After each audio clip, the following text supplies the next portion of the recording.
Yeah, I told Ian, I said, I hope that's not what you think I look like. Not for some time now. We are live, gentlemen.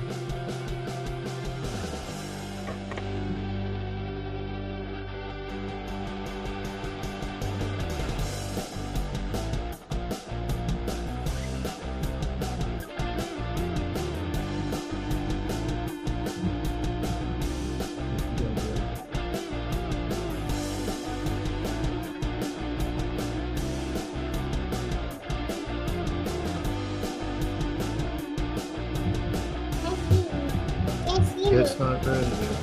What?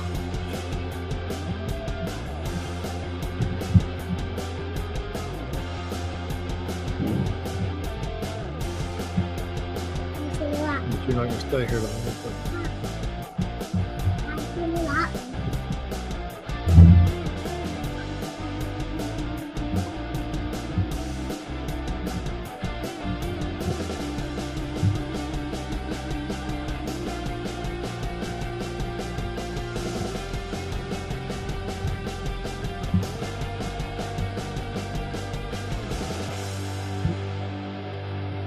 All right, gentlemen, how are we doing today?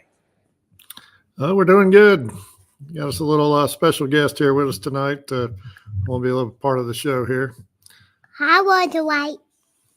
Hey, who do we have as a special guest, William? What's your name? McKenna. McKenna. She set the record in March for the most views on her reel, so we're going to give her a little second chance here tonight. See what kind of wisdom. We're celebrating a little spring break down here in Florida, so she's live with us tonight. And so she wanted to speak to Raul and Dwight, so this is your opportunity there. I like it. Well, it's a blessing she looks like her mama. Very good. All right, gentlemen. Well, gentlemen and McKenna, what are we talking about today? What's going on here? The what? The financial. Did she say Bennett Financial? Bennett Financial, yeah. Man. You've got her trained well. She's going places, man. There you go. Was those your first words, Bennett Financial? Or was it Go Dogs? I bet it was Go Dogs. You like Go Dogs too? Sick 'em. Oh my goodness. Yeah, well, this is Dwight's topic tonight, and so hopefully we won't hurt too many feelings with it, and we'll try to have us a good night here as well. So we'll let Dwight kind of kick it off for us, kind of set it up, because we were on a call a few weeks ago, and he came out with his tagline almost at the end of our training session we were in, so it was like kind of stuck. So here we are. Can we say it? Can we say the tagline, or are we putting our? We all have LLCs. I mean, we got limited liability protection. I think we can say it. Yeah, you're referring to we were talking about some social media stuff and some hooks and how to engage people. And I don't know, it just came to me that basically a lot of CPAs are just your overpriced tax preparers. And, and then you've got an interesting story from, I guess we'd refer to it as a box tax office, maybe a national franchise, a national company. Yeah. Yeah. I'm interested to find out more about. Yeah. Very, very well known that people decide to go get their taxes done there because that's the only place they've heard of. So when they need taxes done, they go get there. But we've discovered there are some things that aren't always handled properly, even at that office. So. Yeah, and I think too, people just get hung up, and not to downgrade a CPA and the designation that goes along with it, because obviously William's a CPA, and I will say that knowing William for over a year now, William is different from any other CPA that I've ever met. I think Raul would agree with that too. That's true. He's a massive alcoholic. Was it too soon for the jokes? Is it too soon? No. Yeah, you're supposed to wait to the end when there's nobody else watching, not right here kicking off the show. Got it. I'm just kidding, man. I'm trying to get people to wake up. I'm trying to get myself to wake up. It's been a long day. I'm sorry, Dwight. Continue. But over the years of meeting CPAs and having interaction, basically they're just in the day-to-day preparing hundreds, sometimes thousands of tax returns. And it's just interesting to me when people say, well, my CPA, they were able to save me so much in taxes. And you start talking to them, and they're not doing any type of advisory services, no year-round tax planning. And the time to save money on taxes is not when you go in to file, because at that point, all you're doing is reporting history on your, how well you did the year before. There's very little at that point from a tax return standpoint, that can help save money on taxes. So it's just interesting to me, since I'm not a CPA, people sometimes hold that against me. And I don't know that I'd go toe to toe with William, but I do know some CPAs that I could probably drag through the mud, not in a mean way, but in an all out knowledge fight. I'd be glad to go toe to toe with them. Well, it's understanding that the title doesn't necessarily make the professional. Like the best way that I can, I guess, correlate that, and to your point, Dwight, all jokes aside, like William is freakishly smart, like very, very smart dude. And that's why we tend to not let him talk to clients too often, because let's just say that they may leave the conversation a little bit more confused than when they arrive. But whenever we're working on the back end and we're like, hey, William, we need your help figuring this stuff out. Like, I mean, he's the best at that because he just really understands that really, really well. But I can relate that to, like, when you take business classes in college from somebody who's never owned or operated a business. I mean, like, realistically, you're just kind of going through the motions because that guy does, or gal, whatever, has absolutely no earthly idea how to operate a business because they've never had one. They're just going off of whatever the textbook says. A lot of the times for CPAs, especially CPAs that are trying to handle big money problems, they've never had to deal with that situation. Therefore, they don't know how to handle it. And so that's definitely something to be mindful of. And to Dwight's point, I think there's a lot of people that go with CPAs just because they're a CPA. I know a lot of people that are not CPAs that run little mom and pop tax shops that run circles around CPAs just because they're very devoted to their craft and they're always learning. Well, I think the term CPA is just kind of tossed around in the accounting circles or tax circles and things like that, to a point where the public may believe that CPA is just everybody's a CPA and may not understand the requirements that even to get your license to start with. So, I mean, just to give some background on here, I mean, to become a CPA in most states, you've got to have a master's degree in accounting, pass a 4-part test, and then work for another CPA before you can even get licensed. And that's from a year to 2 years. But realistically, you need about 5 years of experience working for a CPA before you really even kind of have a base of knowledge of things that you can do. So that's kind of the background of it. But the CPA license as a whole, it allows you to audit companies, and you can audit companies, do their financial statements. And you basically are saying, are these financial statements materially correct when you go in and audit? So the only profession that can audit companies and check out their financial statements is a CPA. So that's the reason for the designation to start with. And for those, most people understand it's a certified public accountant. So you would go in and certify those financial statements. So that's where the CPA profession is born out of, and that's what the license is for. And then along the way, you do the financial statements for these companies, and then you get asked to do their taxes. So the CPAs are doing a lot of corporate taxes and maybe individual taxes for those business owners that they are in there doing it, but primarily their role is financial statement preparation. So that's why if you go to a tax office and you've got someone that just focuses on taxes, they could be a lot more knowledgeable in how taxes and tax planning and the advisory work that we're talking about. Because from a personal standpoint, I just had to decide that I was going to focus just on the taxes and try to become the best I could with that.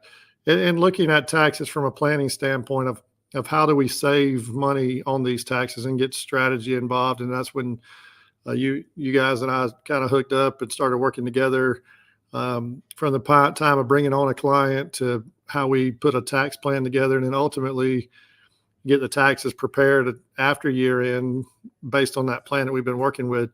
But I mean, we work with clients on a monthly basis, whereas a lot of times clients will go to their CPA once a year after the year, like usually March or April, and sometimes just bring a bunch of stuff and say, okay, I need my taxes done. And they think that that's the role of the CPA, is to prepare. And a lot of CPAs do just turn out as many tax returns as they can, because unfortunately what we're seeing in smaller offices is you have CPAs that have gone out on their own that may not have a big staff working with them. They're called sole proprietors. And they are working themselves to death and competing on price. And then that price ultimately drives down the quality of the work, because you're trying to get as many tax returns as you can, because people are coming to you based on, quote, being the lowest price leader or whatever in your community. And so it's just a cycle to get out of. So I know there's a lot of CPAs that feel this at tax season. They're overwhelmed. They're working late hours. And it's because they're sitting here focused on volume rather than the advisory side of it. So I think a lot of them do have the knowledge, but you just don't have the time that's required. And then you can't service 300 to 400 clients and try to advise them all during the year. It's an impossible task for one person to take on by themselves. Yeah, it's almost a client today, and there's just not an advisory work. It's just extremely difficult to do. Well, it's funny because a lot of the clients that come and work with the firm that we work with, I mean, it's the same story. You know, I'm working with a CPA. I talk to him or her once a year. It's usually after the tax year is over, which, by the way, there's just so little that we can do after the tax year is over. And they get zero to very minimal guidance as far as how to mitigate their taxes. And so if you're gonna spend a few $1,000s, because that's what well, I guess, William, you can give us a better gauge on that. What does it cost to work with a good CPA, not necessarily a CPA that provides tax strategies, but just a good solid CPA? What would that cost? I mean, if just from a tax standpoint, if you're getting a corporate return done and your individual return, I mean, you're looking at $1,500 to $2,500 a year just on that, roughly. And then if you need some bookkeeping on top of that, another $2,000, $3,000, $4,000, $5,000, just depending on what's involved in it. What I'm seeing is that these prices get driven down, and so then you're forced to take on work that is worth more than what you're charging, but you got a client that's sitting here saying, I'll go down the street and get it for cheaper, because they don't understand the value that you bring to that relationship. And we were having some of those discussions earlier today, because you got a client sitting out here trying to say, well, I can go somewhere else and get it cheaper. Well, that's possible if that's all you care about is getting a service performed, and not what kind of level of service that you're going to get out of it. So yeah, I mean, they're paying it. And to give you an example, I had a client come and want to know why they were overpaying in taxes, and it was just the simple thing. Like, they had an S corporation where they had not taken any salary, and so the spouse was not that owned the S corporation didn't have any W-2 income, which means they didn't have earned income. And so their daycare credit didn't even get on their tax return last year, because both spouse have to have earned income credit for that, or earned income to be able to get the daycare credit. And then they're running health care through an itemized schedule, which is almost impossible to get medical deductions that way. And those were just two areas that I was able to just right off the bat to see, okay, you need to be running a salary, number one. And then number two, you're losing out on these tax credits, and then you're not getting any deduction for your medical expenses because you're not even set up properly on that. And those are not things that they're being told. They're just preparing the tax return and saying, well, medical 7.5%. So you can't deduct it, you can't itemize. So you're just out of luck on these expenses that could be tax deductible with a little bit of planning. And the deductions that we found for them actually would allow them to fund their retirement account almost in full, just with a few of those things. So, I mean, they're losing out. Not only are they paying a higher tax bill, but they're also losing out on these other deductions and ability to fund their retirement and things like that. So, and that's just a little bit of planning. Imagine when we work with somebody 12 months out of the year, what can be done there.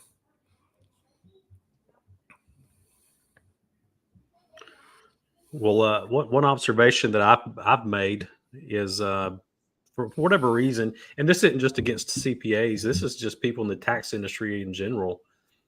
They don't view their business as a business or themselves as a business owner. I was at the beach last week with my family. William's at the beach this week with his family, and it's 2 to 3 weeks before the filing deadline.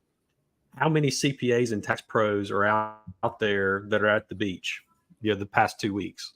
Not this one. I doubt very many. Wouldn't you, William? Oh, I would, because I had a call from a client today, and It's because Go ahead. I was just going to say it's because both or all three of us really we view ourselves as business owners, and we have staff in place that can handle the office work, and unfortunately, a lot of CPAs aren't in that position. They're probably still at the office working, preparing tax returns right now, and trying to meet that April 15th deadline. And that is one good thing. Once you change over kind of the business model where you still have tax prep, but you're focusing more on advisory services, you have the office, that can help with the tax prep, and then that frees us up to do those monthly meetings with the clients. So we're not bogged down with the tax prep part of it, where we can, see the forest for the trees. We can see everything, as opposed to making sure that this particular expense gets put on the right item or right line on the tax return. So that I think that's, not just CPAs, like I said, but the good thing about us is we view ourselves as business owners and conduct our business that way, just like it would be if we owned a restaurant or any other type of business. We don't want to be the ones just doing the day to day, because you can't focus on the bigger picture for the clients. Yeah, I mean, that's. Go ahead, Willie. No, you go ahead, Ron. Just fine. I was just going to say, I think that part of the reason why we're able to resonate with a lot of the clients that we work with is because we're all active business owners. We are all active real estate investors. We're all active investors in general, whether that's the stock market or life insurance policy. Like me, from a personal perspective, there really isn't a financial product out there that I don't own. From high yield savings accounts to CDs to cash value build up life insurance to annuities, stock market, bonds, real estate, Forex, crypto. I mean, if it's an asset, I own it. And so watches. What, dude? Don't even get me started on that shit. Watches, yeah, that's my vice. If I have a vice, it's watches, which I'm not wearing one today, but. There isn't necessarily an asset class that I haven't invested in, and so I can usually have a very intelligent conversation on pretty much any type of asset because I've invested in, and part of the reason why I do that too is because I firmly believe that you can't fully understand or care for an asset that you don't own. Like, for example. And I'll share this with you guys. Like, one of the stocks that I've, for whatever reason, I didn't build a position when I wanted to early on, and then it just kind of, it just kind of went up, it shot up, and now it's getting beaten to hell. Is Tesla, and I was like, you know what? I really want to heavily get into Tesla because I believe in the company. I feel like it's not having the best revenue days today, but it always just finds a way to recover. Elon Musk always finds a way. So I was like, I'll just wait till it hits a certain price point. But then I was like, I'm just gonna start buying it now. I haven't invested a whole lot. Eventually, I want to dump quite a bit of money into Tesla, but I know that if I don't have some money in it, I'm not gonna monitor it. And what's gonna happen is I'm just gonna miss it whenever it takes off, or whenever it crashes. I'm gonna miss it because I don't care for it because I'm not invested in it. So I think the same thing happens with tax preparation and with investments, and everything's correlated. The only way that you're going to be able to resonate with the people that you work with on the taxes and on the financial side is if they're doing the same thing that you're doing and they have the same problems that you're having. Yeah, I'd agree. We attract a lot of clients just because of the real estate part. And I think it's important that you are working with somebody that's, trying to go towards the same direction that you are and is experiencing the same problems, the same hurdles that you are. And, that's another knock against CPAs, accountants. They're not very risk advert, or, they're hesitant to take on a lot of risk. And because of that, they're not investing in real estate. CPAs, tax preparers, we want to know the outcome before it happens. We want to know if it's going to be a safe investment. Will we get our money back? And a lot of analysis paralysis before we pull the trigger on things. But we're not like that. Just yesterday we were talking about a deal. This morning we were trying to decide if we were going to do it or not.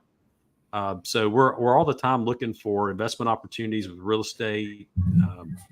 But it doesn't have to be just real estate, hard money lending and things like that.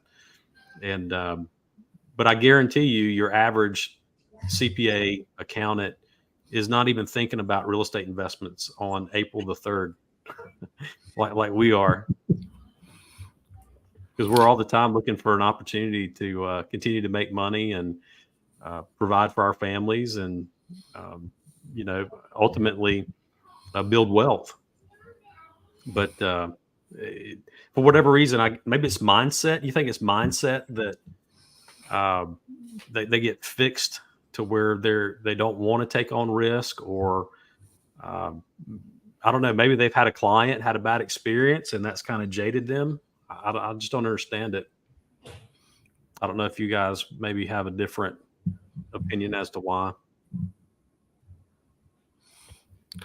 Well, I mean, I think traditionally in the accounting firm, you grow up, you're working there, and you either decide if you're going to maintain employment with the firm that you came up with and ultimately try to become partner there, or you branch out and go out on your own. And at that point, it's just a self-employed job. And so from most of them that I've been able to be around and talk to and things like that, it has they're making enough money to continue to live, basically. So there's not a goal for a lot of the sole proprietors to expand upon their income level or investments, and some of them may not even have the excess capital to make those investments, even if they wanted to or knew about them. But of course, some of those things that we would do, they probably would shy away from that. And we have the benefit of working with people across the country as well. So a lot of CPAs are just dealing with their local markets and things like that. So I don't know how much opportunity they see in the local area. But yeah, the focus a lot of times is just to get the work done. They're overworked, most of them, and they've got, there's only like 20 days in the month to get stuff done. So even all the bookkeeping and stuff they're trying to get done, it's just to check the box. Let's get this done and get on to the next month. And it's just a cycle that goes on. And that's why tax season has such a bad vibe to it, because it's expected to be brutal from the CPA standpoint, but also the clients. I mean, I even had a client call me today, and I mean, they were shocked that I answered the phone, but even more shocked that I was on spring break with family. And they're like, "Well, aren't you worried about the deadline?" I said, "Not really, because we've got staff in place that's going to take care of it." So even then, sometimes even clients that have been with me for years, it's hard for them to understand that, well, if you're not at the office, how's my work getting done? And your work's still getting done. We have a team of people, and I'll review it and sign off on it. But yeah, your work's going to get done.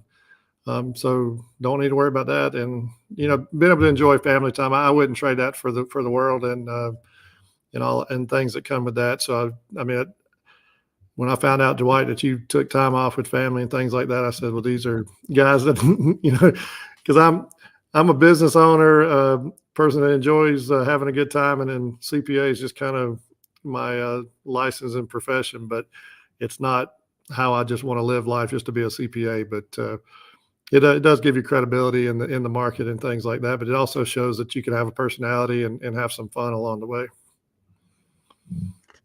Well, I guess you and I both are just a year or two older than Raul, but when you think about the number of spring breaks we have left with our family, that's what puts things in perspective for me. Is my daughter's 16, so we have 2 more spring breaks, and then she'll be off to college. So that's the way I've started looking at things. And even there's a summer, we've got 2 more summer vacations at this point, to do. And, not to be Debbie Downer, but that I've just kind of shifted what's important. And of course, we need the revenue, from the offices, from our businesses, from our investments to help fund that. And I think we're all blessed to be in the positions that we're in right now, where we can go the week or 2 weeks before the filing deadline and be at the beach. That I think that's awesome that you're able to be there this week. I was able to be there last week. And Raul, you're going this coming week to the beach? I wish. No. But you don't have any taxes to file, so it wouldn't matter, right? That's true. I don't have any taxes to file, but I have a whole bunch of other stuff I need to file. But no, I usually take vacations in the summer. I think this summer we're probably planning to go to Disney, which I think William goes to Disney like every weekend because he just drives over. Right? You drive? How long is the drive to Disney from your house? It's about 5 hours from my house. Yeah, that's not bad. Yeah, I'd be there all the time too. He goes about as often as I shower. So like once or twice a week. Yeah, at least once a month, sometimes twice a month. Just depends on what's going on. It's still a magical place, but and I've met people in the lines at Disney that we've done work for. So that's true. It costs a lot of money to go to Disney, but that means people there probably have some money and need our services the same way. So yeah, it was pretty wild this past summer meeting somebody that ultimately became a client down there and lives in a completely different state, but we got talking about real estate. He realized what we do, and we were able to help him. So you just never know. You need to get a shirt that says, "I can save you between $100,000 to $300,000 in taxes." Just walk around Disney with that shirt. That's a good idea. I'll have to get that going. Come back with a shitload of leads. Yeah. And then they can just fund more Disney trips with the tax savings. It's true. I tell you, Disney wouldn't be that expensive. If you knew how to write it off, and we can show you how to do that as well. But yeah, that's a good point. Just being out there in the world, you meet people, and we can certainly help them because we do have the ability to talk to them and understand what they're going through. So what you're saying is, if I'm going to go to Disney in the summer, then I just need to arrive at your house, and you're going to be our guide to Disney, and you're willing to take a week. You're willing to take a week off to take me and my family to Disney, and just tell us what we need to do. What you're saying? Yeah, we can call that our financial summer retreat, and okay, make it all deductible. It's you only have to have 4 hours a day in the park. That's skill building, team building time. Yeah, we can make it happen. Let's do it. Dwight, you're invited too, man. Let's do it. I was hoping I would be. You were hoping you wouldn't be? Yeah. No, I was hoping I would be. I didn't want to be left out. Okay. As long as you shower. Yeah, because we just determined that you shower as much as William goes to Disney. So that's well, he'll be there that week, so I'll shower. That's true. So you'll shower the entire week, is what you're saying. Right. Yeah. Yeah. Okay. So I'm looking forward to it. Yeah. Well, Be able to take a shower. and it's funny too, because like we were talking to a gentleman earlier today, and we're making the suggestions of things that you can invest in to lower your tax liability, and he's like, well, we recommended real estate. We're like, well, maybe real estate is because there's a lot of tax advantages in real estate as long as you meet certain criteria, and we were telling him that it would be beneficial for him to consider purchasing some real estate investments. But his response was, I don't want another job. And that makes perfect sense too, because like if and Dwight, you're very knowledgeable in the space. If you want to go and invest in real estate, in order for you to get tax deductions from your real estate, like meaningful tax deductions from your investment in real estate, you have to like participate in the management of that real estate. But in essence, it is another job. So that's why these are a lot of the times when we talk to clients and we bill them, they think that we're we're we're billing this astronomically large amount of money, but in reality, there's a lot of thought and a lot of planning that goes into designing tax strategies to fit the individual, because not everybody's the same. We have people that are willing to purchase 10 properties in a year. We have some people that don't want to purchase any. So all of that takes time. Finding options takes time. Presenting those options, determining if it's the right fit, determining if they have enough money to deploy into XYZ option. I don't know. What are y'all's thoughts on that? Because all of that goes into the financial planning aspect of tax planning, and I don't think a lot of people really realize how much time that actually takes. Well, the good thing about this particular client that you're talking about, and let me back up. So as we're talking with the client, that's what we're asking them. So we know, okay, this guy does not want to invest in real estate. He doesn't want a second job. So we know not to recommend that. So we are trying to get to know our clients' goals, what they're trying to accomplish, what they don't want to have happen. And that in this guy's situation, though, we're still going to be able to help him because he has a lot of liquid capital, and some of the strategies that we use, whether it's real estate or not, it still requires an investment. So, if you were going to buy real estate, you still have to have some capital to put money down on the property. So we just shift course, and there's still some other strategies that he can take advantage of. The hurdle that we run into sometimes is when people aren't liquid and they don't have capital sitting on the sidelines that we can use, to help with some strategies. And, I would much rather make an investment in a strategy that saves money as opposed to sending that investment to the IRS. Because, obviously there's no ROI on your investment with your business partner, the IRS. So that's a good point. But, there are some strategies from a participation standpoint to where, a lot of the tax savings are in that first year that you own the property. So sometimes if you really want those tax savings, you got to suck it up that first year, do what you got to do. And then the next year, maybe pass it off to a property manager at that point, because you've kind of squeezed the juice that first year. So there's some options for people. And that's the fun part about advisory and tailoring what we do to meet their needs. I think that's a good point too. So when we're tax planning with clients, one of the first things that I do when I initially meet with them is to find out what goals are they trying to achieve and what would they like to see as an outcome to be considered a win for them. So that's important, because if, like I said, if you're having a call with a client that we know real estate works really well for high income earners, but if they don't want to deal with it, then we just have to move on to another strategy. And that's the good thing, is that we have plenty of strategies. So it's a matter of finding what fits those clients. And Raul, you bring up a good point that this takes a lot of time. We're meeting with the clients, let's say for 1 hour a month, just on that call, but the time to get ready for the call, the time to answer emails,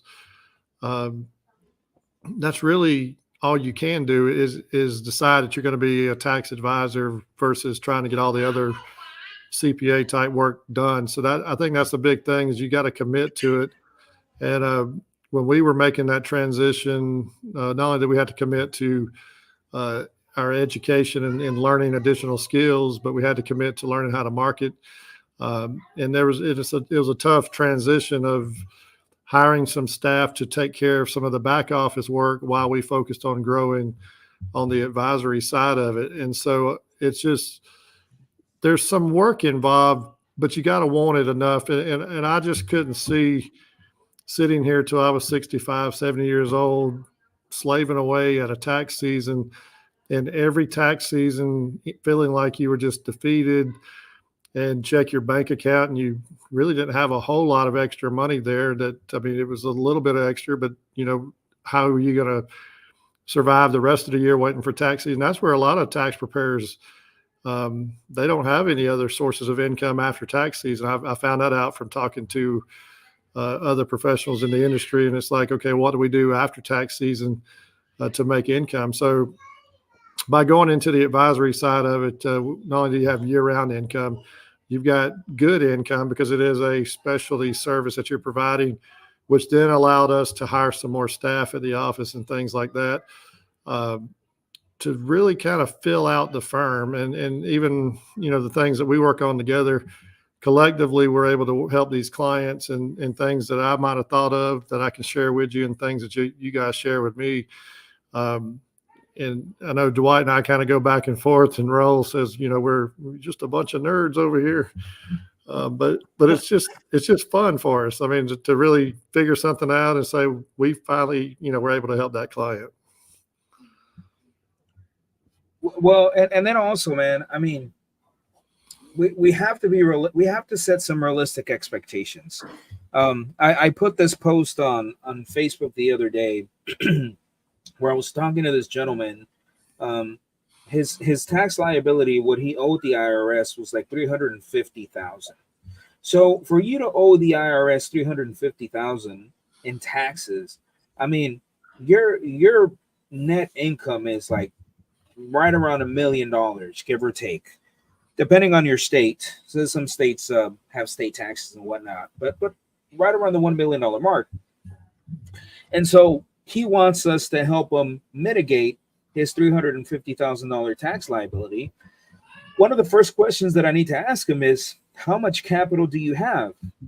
And if the answer to that question is like 50 grand, and I'm not saying that 50 grand is chump change. I'm not saying that $50,000 is nothing, but $50,000 to offset $350,000 of taxes. Well, actually, let me rephrase that. $50,000 to offset $1 million worth of income, because that's really what we're trying to do here. It's not going to happen, man. There's just no way. And I think that's also one of the misconceptions that people have with tax planning. They think that as CPAs and accountants and advisors and financial advisors or whatever, all we have to do is go into the return and maybe adjust some numbers and check some boxes and move maybe something from this section to this section, and voila, the taxes are gone. It doesn't work that way. In order for you to legitimately be able to eliminate your tax liability, you have to say, I made this much income, I have this much money.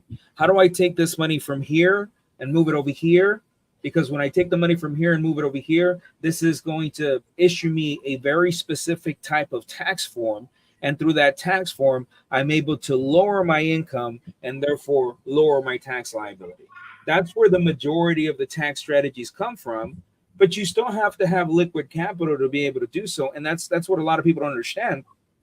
And that's really what wealthy people understand at a very high level. They figured out that if I made so much money and I have so much liquid capital, all I have to do is move some money around and I can make my taxes go away. You still have to move money around, which means instead of giving that money to the IRS, you're giving it to yourself via some sort of business investment or just some sort of a fund or some sort of something, right? And you always have to come in with that mentality that here the goal is to continue to build your net worth while lowering your tax liability. I don't think a lot of people understand that.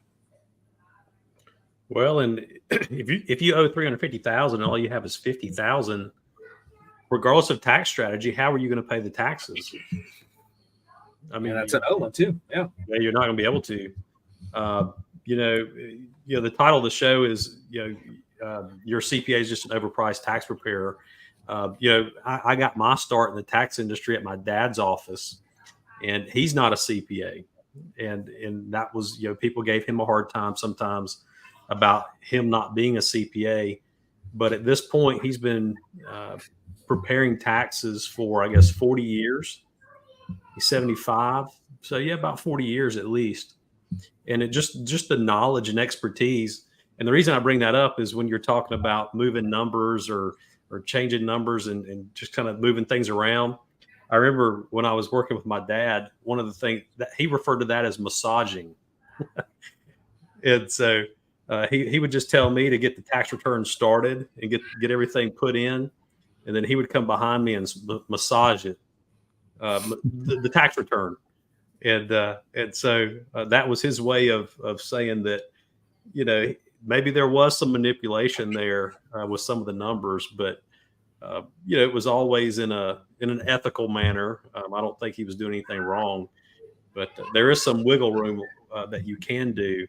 But ultimately with tax planning, we are trying to shift our earned income over to the investment income side, because currently you're going to pay a lower tax rate on your investment income. And a lot of people don't understand, they just keep hustling at either their job or their business and making a lot more earned income. But the goal then is to take that surplus and move it over to investment. And they'll just by doing that, will realize some tax savings just with that investment income. But you got to have the capital to do it, right? You have to have the capital to do it. That's a big one. We unfortunately we run into a lot of broke millionaires where they make a lot of money and they have a lot of assets, but they don't have any liquid capital to pretty much do anything. So that's tough. And I think that's what happens with a lot of these clients that we're working with. We're working with a lot of first generation millionaires and people that have built wealth just from their businesses. And so they started out with a CPA or a tax professional when they were at a certain level. And then they get to this higher level that they're at where their tax bill is more, like a lot more than what the amount of money that the tax professional is actually making. So to sit here and try to advise a client on a $300,000 tax bill when you've never even yourself made $300,000 in income, let's say, it's hard to wrap your mind around that. So one of the advantages that we have is when you get around like our group of people where we have not only our earned income, but we've got investment income and things like that. And we hold real rental property, and Raul, you've got a lot of portfolio type investments that you're working with that allows you to advise clients.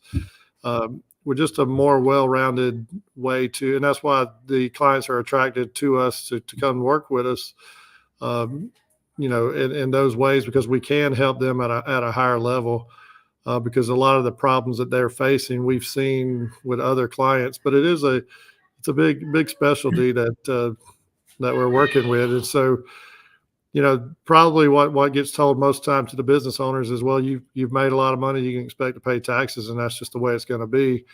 And, they're looking at reducing taxes from a deduction standpoint. And like you were talking about, we're trying to not only reduce taxes, but we're also trying to build wealth and increase their asset base. And that's a big difference from going out and even buying depreciable assets that you don't need just to drive your tax bill down. The key is you do want, like Dwight said, you want to move over to the investment column and build your wealth, but also start earning your income from the investment.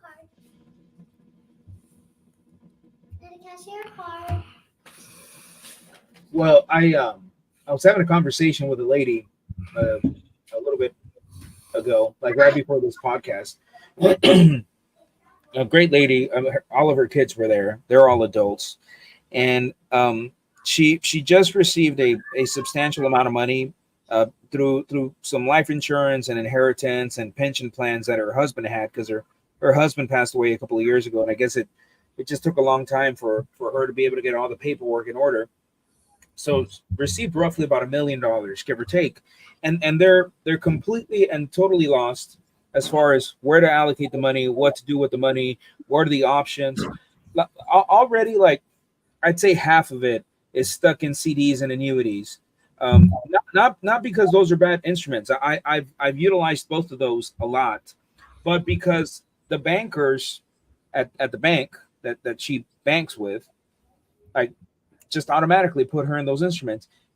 My only problem and concern with that is now the rest of the money that she got, which is like she received roughly about 400 and change initially, something like that, and then she just got another 500,000, and now they're just bombarding her to try to get her to put the 500,000 into another CD or another annuity. And I understand that there's a place for all of those financial instruments, but like I kind of just started going through like a list of questions. I was like, what are your monthly expenses? Is your home paid off? Like, are you working? Like just stuff that I need to know to be able to put together some sort of a game plan for her. And then I was like, can you send me statements? I need to see where the money came from. I was like, I need you to send me like the last 3 years of tax returns, because Dwight's going to check those for me. He just doesn't know it yet. And that way I can see how you were taxed. And I need to know all that stuff to then be able to put together a game plan for her. And a lot of the times what ends up happening with a lot of these quote unquote bank professionals or financial professionals, they're just salesmen. They have absolutely no true concept of finances or taxes or diversified investments at all. Most of them don't even have any money themselves. And so the only thing that they're trying to do is convince you to put your money in a certain product so that they can make a commission or so that they can make a sell. And I understand that everybody's in the business of making a living. I get that. I understand that everybody deserves to make money. But at the same time, if you're dealing with your life savings or your net worth, then you owe it to yourself to have a conversation. Well, first of all, with somebody who has assets, who invests assets, somebody who understands how money works, but then at the same time that can say, look, here's my true non-biased advice. And if you want me to work with you, it's going to be this much, right? Like if you want to work with, Dwight, or you want to work with William, it's going to be this much, but we're going to guide you through this process. If you want to work with our firm, it's going to be this much. I mean, it's not going to be cheap, but you're going to get advice that's ultimately going to benefit you and put you in a better situation versus just getting sold something. And I think that happens a lot with CPAs too. I think a lot of the times you're just getting sold into something that may or may not benefit you. And unfortunately, that's a huge problem in the tax and financial industry. I don't know what y'all's take on that is, but I mean, that's just the way I usually see it. Well, I think with from just my outside opinion of having worked with different financial planners or advisors over the years, I think they're just pushing a product. It's usually one product that they've been trained to sell, and they're not looking at the whole picture. Like I can't remember any financial advisor that I've worked with that's ever mentioned real estate investing, ever.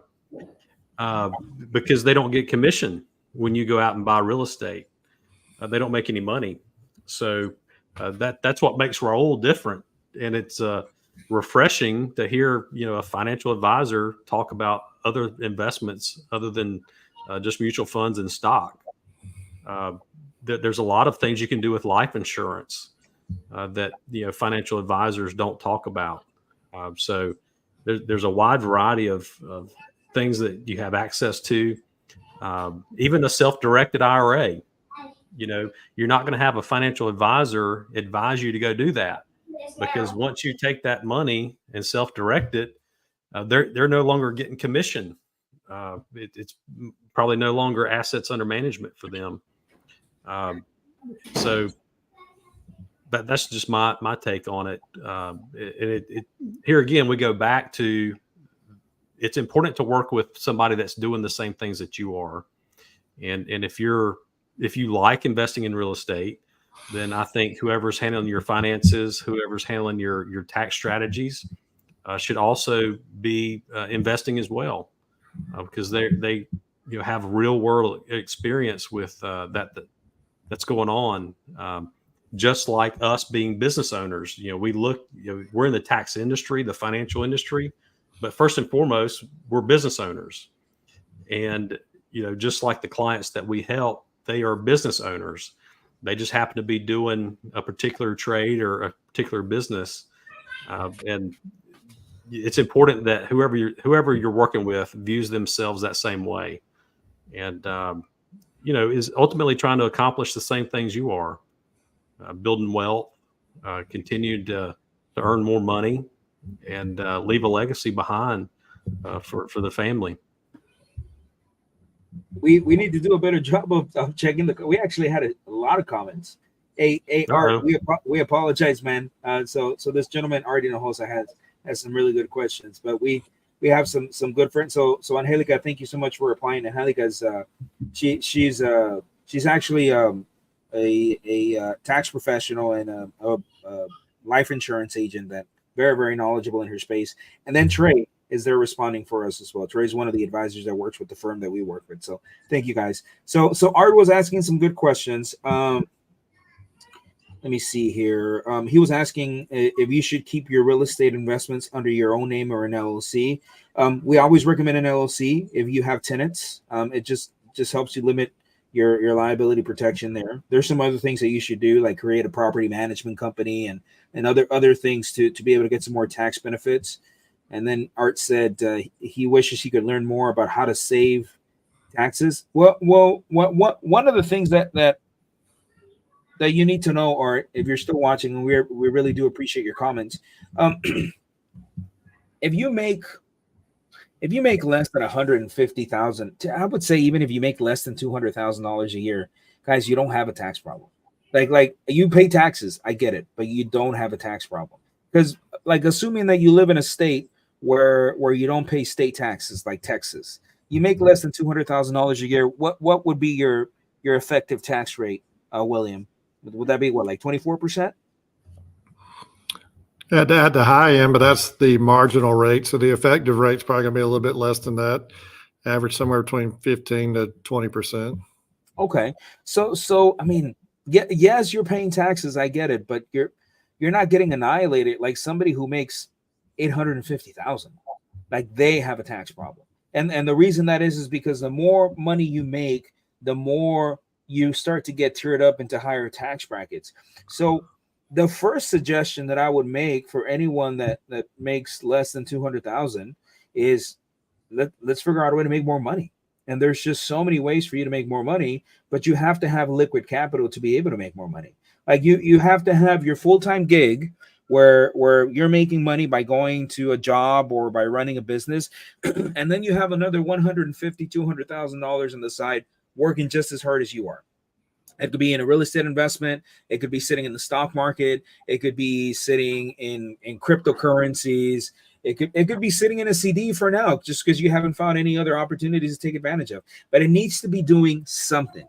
And once you abide by that principle where you're working hard and your money is working hard, and the more that you do that, the more income you're going to make. Therefore, the higher your tax liability is going to be. But that's okay, because realistically, the higher your tax liability is, the easier it is for us to mitigate your taxes. Because if you have a higher tax liability, that means that you're making more money. If you're making more money, as long as you're smart with your money, it means that you have more capital, more liquid capital to deploy into more assets, and therefore we can even lower your tax liability even more. So it's like this vicious cycle of just kind of figuring things out, that as you make more money and as you save more money, you're also able to save more money in taxes.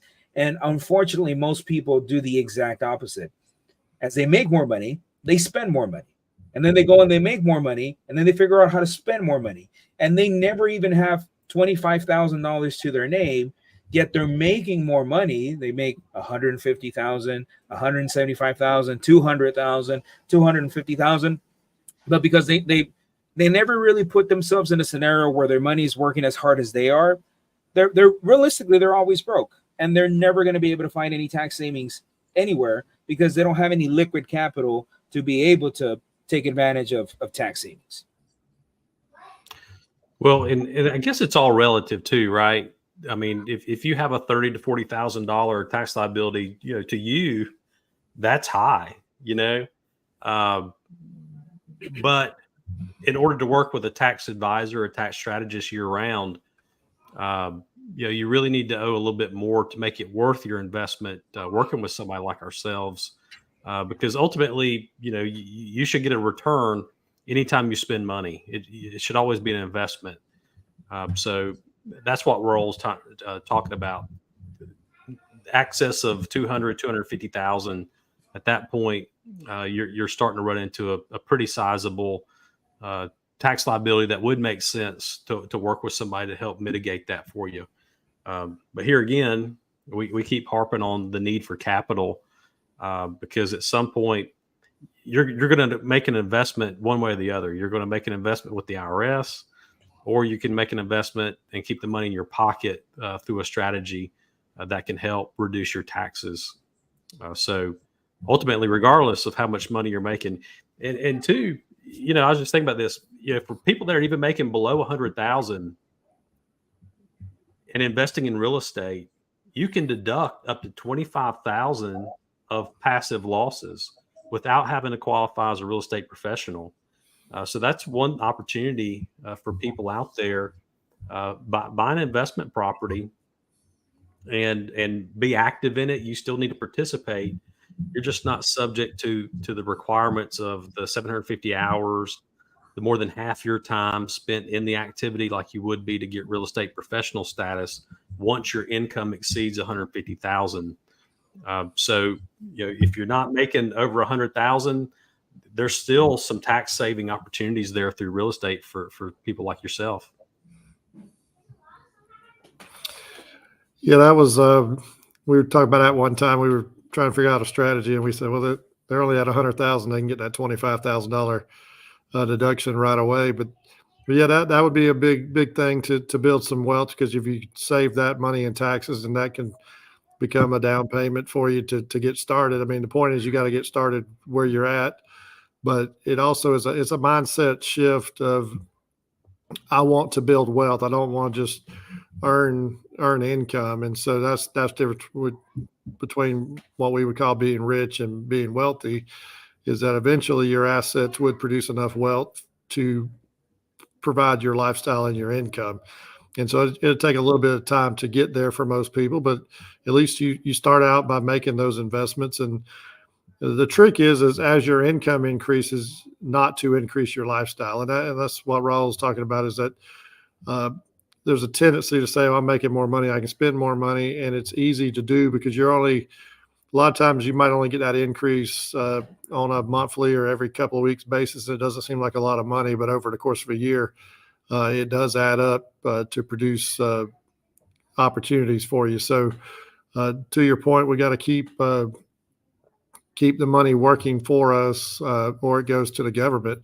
And so the IRS, when it comes to taxes, has laid out a blueprint for every taxpayer to save taxes. And it comes down to, if you're a business owner, they want you to provide some jobs. And so sometimes we'll see that business owners will pay higher taxes because they could have hired some additional staff or employees, and they've decided not to. So the penalty for that is you pay higher taxes when they could have maybe relieved themselves of some duties in their business that would have allowed them to make these other investments to reduce their taxes even further. So if you spend all the money that you make, then you get hit with a big tax bill. But if you make the investments, invest in capital, investing in other businesses, investing in real estate, things like that, that will reduce your taxes, build your wealth, and allow you to see some of those savings that we're talking about. So it does come down to the strategy that you want to employ and what fits in with your lifestyle goals.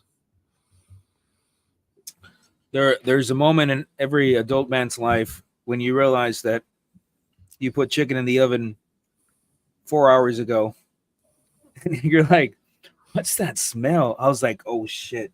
So oops. Yeah, that was a big oops. That's why he took off. I was like, I'm not even gonna tell these guys. I'll just be right back. I was already down there, taking my overcooked chicken out of the oven, and I just realized that I hadn't gotten any alcohol. So, yeah. Well, are you going to have to go get something to eat? I mean, leave? it's like jerky chicken at this point, but I mean, it's still edible. So Okay. maybe put some barbecue sauce on it and call it a day. Yeah. Yeah. We'll Might see. as well. Yeah. I was like, oh man. Yeah. It's all right. Figure it out. So I don't know what you guys said, but I'm sure it was good. Well, we gained a few more viewers while you were gone. So I think I need to leave again. yeah. So whatever we were talking about was apparently interesting. So I appreciate everybody that was hopping on. Well, do we have anything else that we're getting to that 1 hour mark? Anything else that we want to add? Well, did we answer all the questions that were in the comments? Let me see. Hold on. This was on my Facebook. I don't know if you guys had any other comments on your Facebook. Yeah, I had some comments. I was replying back to them. Okay. Just through the chat. So Art is saying yes, he's actually a teacher. He's a band director. He owns 2 fourplexes. Yeah. So definitely, Art. There's a lot that you can do there through creating LLCs just to limit your liability exposure. But you'd want to create the LLCs to house the real estate, and then you would want to create an external LLC called a property management company, and that's actually the company that manages the real estate. And that property management company, the reason why that's so cool is because that's considered an active business activity. Like the LLCs that you build for the real estate, those are really just intended to hold the real estate. But the property management company is an external entity that you create to build the tenants that you have inside of your real estate. And that property management company doesn't hold any assets, but it's an active business. It's an active business. And therefore, through that active business, you can start to factor in expenses for the management of that property. And there's a lot of real cool stuff that you can do there. So a couple of LLCs in place for what you're doing would be beneficial. And well, I'll see if I can give you a little bit more guidance. But thank you, man. Thank you for your comments. Yeah, and just so you know, Art and everybody else, with those LLCs holding rental properties, you never want to put those in an S corp. So that is a common mistake that we see happening, where people do put investment properties, whether it be short-term rentals or long-term rentals, inside of an S corp. And there's several reasons why you don't want to do that. One being that now you've subjected this rental income to payroll taxes because you're supposed to take a reasonable compensation from your S corp. And then 2, once an asset's placed in the S corp, it belongs to the S corp. And if you were to try to move it out, if you wanted to deed it differently, that's considered a taxable event, whether you sell the property or not. So just keep that in mind for people out there. No S corps for rental properties. I like the fact that Art is a teacher and he has 2 fourplexes, man. That's very impressive. That's music to my ears. Before we because I used to be a teacher, and what one of the things that I think teachers need to do a better job of is, well, let me backtrack a little bit. I think because this was my sentiment when I used to be a teacher. One of the things that bothered me so much was that I went to school for 4 years, so I mean I considered myself a professional, and I wanted to live a professional lifestyle, which means I wanted to have a nice house, I wanted to have a nice car, I wanted to eat at nice places. The problem is that I still had to deal with my teacher salary, which isn't astronomical, right? And so it's difficult to drive a Mercedes and to live in a really nice house on $60,000 to $70,000 a year. Now, some teachers make more if you're a coach, other teachers make less. So I think what teachers need to do a better job of managing is their expenses initially, because assuming that you're able to figure out how to live well below your means and save a lot of money and invest that money. Eventually, you can get to a point where you can afford the Mercedes and you can afford the $300,000-$400,000 home because your investments have already gotten you to that place. But I think a lot of the times teachers will do the opposite. This might be a whole podcast on its own, but they'll start buying all the nice fancy stuff because they feel like they deserve it, and they do because they went to school for 4 years and they want to show like they went to school for 4 years. But the problem is that if the income is not there, the income's not there. So they need to figure out how to generate the income somewhere else. And there's a lot of different ways to do that. But we'll talk about that in a different podcast. But good for you, Art, man. That's freaking awesome. Congratulations. Yeah, you imagine that fourplex with a teacher's retirement also coming in. That's going to be pretty sweet. That's going to be good. There's a lot of cash flow there. Yeah, a lot of cash flow there. It's exciting. Very exciting. And then you could refinance it, pull cash out, and go buy some more. Yeah. Once rates come down. Or let artificial intelligence trade your money. Oh, dude, that's going to be a good podcast. Maybe we can even invite the Zach and some of those people that are doing that stuff. That'd be cool. Yeah, maybe. I bet you we get a lot of traction there. Yeah. So there's a whole new wave of artificial intelligence and investing money and a bunch of cool stuff happening there that you guys might want to check out. Definitely something that we're testing, and so far so good. We'll see. We'll really know here in the next few months how well that endeavor works out or not. But it'll be fun to watch. All right, gentlemen. I think that's a wrap. We have anything else? I'm good on my end. I appreciate everybody that tuned in. It looks like we had a lot of activity online, so I appreciate it.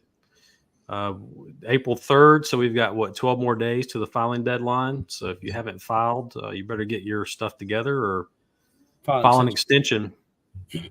So time is of the essence. Beautiful. Yeah, I definitely recommend the extension at this point, but for a certain price, if they need to get it done, we can probably figure out how to get it done for them. I like it. What you can have 2 out of 3: fast, cheap, and good. You can't have all 3. So if you want it fast and cheap, it won't be good. Right. But if you want it cheap and good, it'll be fast, or it won't be fast because you can only have 2 out of 3, right? What wasn't that the way your wife described you in college, Dwight? Yeah. You can't. You can't have all 3. Unless you're Dwight and it's college, then you have fast, cheap, and but it's good, fast and cheap and good. College Dwight was fun. That was before I knew anything about taxes. Taxes has kind of made me mellow out. But every now and then we bring out the college Dwight, and we're like, "Where did this guy come from?" I like college Dwight. College Dwight was the one that threw pumpkins at people and pushed children into water fountains and did a bunch of other crazy shit that current Dwight would never do. But college Dwight. Well, that was before cell phones, so there was really no way to confirm I did any of that because there's no record of it. Unless one of your friends shares it on the podcast. Cheers. Yeah, we'll discredit them. They'll be discredited as a witness. Got it. Very good. All right, guys. You guys have a wonderful rest of your evening, and we will see you next week.